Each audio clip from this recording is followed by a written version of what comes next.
বাংলায় পা রাখার পর এবার অসমের দিকেও নজর আসাদুদ্দিন ওয়াসির। বাংলায় হুমায়ুন কবিরের সঙ্গে জোট করে একাধিক আসনের প্রার্থী হওয়ার পরিকল্পনা থাকলেও অসমে ভিন্ন পথে হাঁটতে চাইছেন মিম। শোনা যাচ্ছে সরাসরি প্রার্থী না দিয়ে স্ট্র্যাটেজিক সাপোর্টের মাধ্যমে ভোটের অঙ্কে প্রভাব ফেলাই তাদের লক্ষ্য। রাজনৈতিক মহলের একাংশের দাবি এই কৌশল কার্যত বিজেপির সুবিধা করে দিতে পারে, যদিও এই অভিযোগ উড়িয়ে দিয়েছেন মিম নেতৃত্ব। তাহলে কি বাংলায় পর অসমেও নতুন সমীকরণ গড়তে চলেছে ওয়েসির দল, নাকি এই কৌশলই বদলে দেবে ভোটের অঙ্ক? নজর রাখুন আসামের রাজনীতিতে।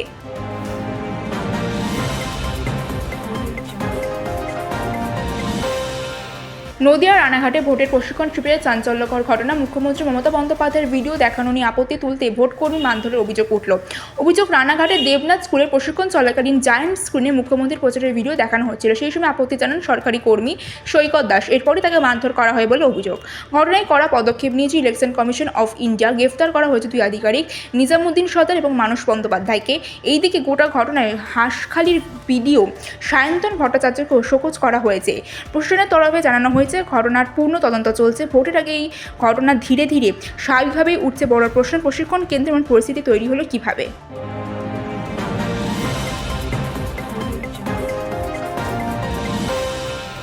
বঙ্গ রাজনীতিতে নতুন চর্চা। কলকাতা নিউটাউনে সাংবাদিক বৈঠক করে তৃণমূল সরকারের বিরুদ্ধে তোপ দাগলেন কেন্দ্রীয় স্বরাষ্ট্রমন্ত্রী অমিত শাহ। জনতার চার্জশিট তুলে ধরে একাধিক ইস্যুতে রাজ্য সরকারকে নিশানা করেন তিনি।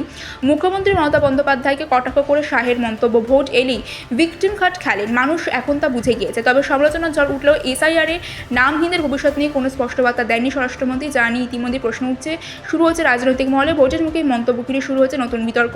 পাল্টা জবাব দিয়ে কী দেয় তৃণমূল, এখন সেই দিকেই নজর রাজনৈতিক মহলের।